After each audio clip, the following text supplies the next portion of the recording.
Solar panels add 10% to your home's value. You've seen that number, it's everywhere. I wanted to know if it was true. So I tracked down every major study behind that claim, and the first thing I found was who was paying for them. But that's not the whole story. One detail about your setup can erase that value entirely. And the biggest federal incentive just disappeared, but other incentives remain. And how much sun your house gets is not the most important consideration. We'll cover what is. Let's start with the claim that solar adds 10% to your home's value and who's actually behind it. Chapter number 1, who's behind the numbers? So it turns out it's Solar Reviews, a solar installer marketplace, Solar Insure, a solar warranty company, and Solar.com, another marketplace. Every one of them obviously profits when you install. So I went looking for an independent source. The best I found was Lawrence Berkeley National Lab. It's government funded and peer reviewed. The study looked at 22,000 home sales and found a premium of $15,000. One problem? The study concluded in 2013. That's like reading a 2013 smartphone review to decide what phone to buy today. The most credible recent data comes from Zillow in 2019. They analyzed 3 million home sales and found that solar homes sold for 4.1% more. And Zillow doesn't sell panels, so it's an independent source. But Zillow did flag something important. Solar owners are more likely to have other upgrades. Think about it. Someone who writes a $30,000 check for solar is probably the same person who renovated the kitchen and keeps the home in great shape. So is all of that 4% premium attributable to the panels? It's a good question, but clearly there is some premium. But what about lease panels? Do they add any value to your home? Chapter 2, owned versus leased. Do you own the panels or does someone else? If you own them, they're an asset. They transfer with the property like a new roof or HVAC system. Every credible study confirms a premium for owned solar, as we just went over. Lease panels, completely different story. Berkeley Lab looked at roughly 20,000 California home sales and found zero premium for homes with leased solar. And once you think about it, it makes sense. A lease is just a lease. The only way an existing lease has value is if the terms beat what a buyer could get on a brand new lease today. And since solar keeps getting cheaper and more efficient, that's unusual. Now here's something that you need to pay attention to if you ever sell with solar panels. Most appraisers aren't trained to value solar, and its inclusion in comparable sales data is spotty at best. So make sure your agent attends the appraisal and informs the appraiser that the system is owned and what your monthly savings are.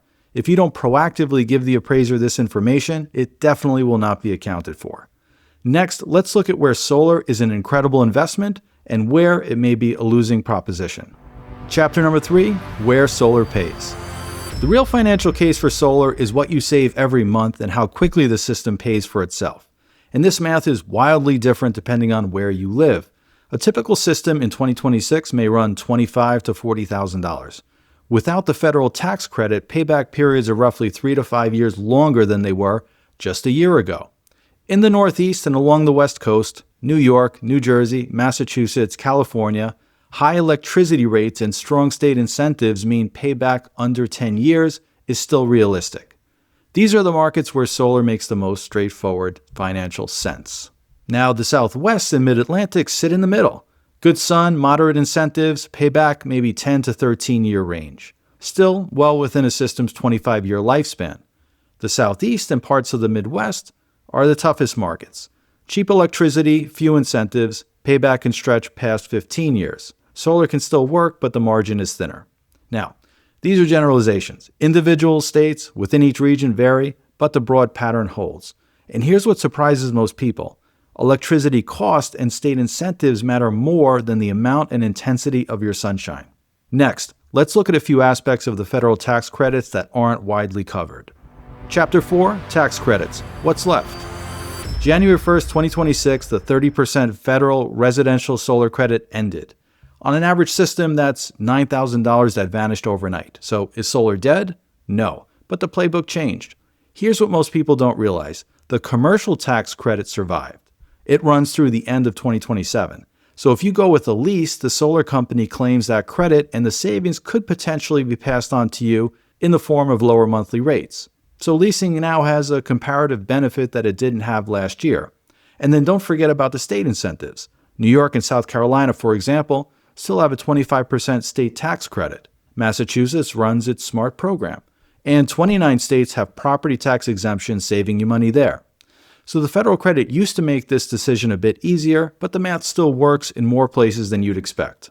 One last thing, and this might be the most important part.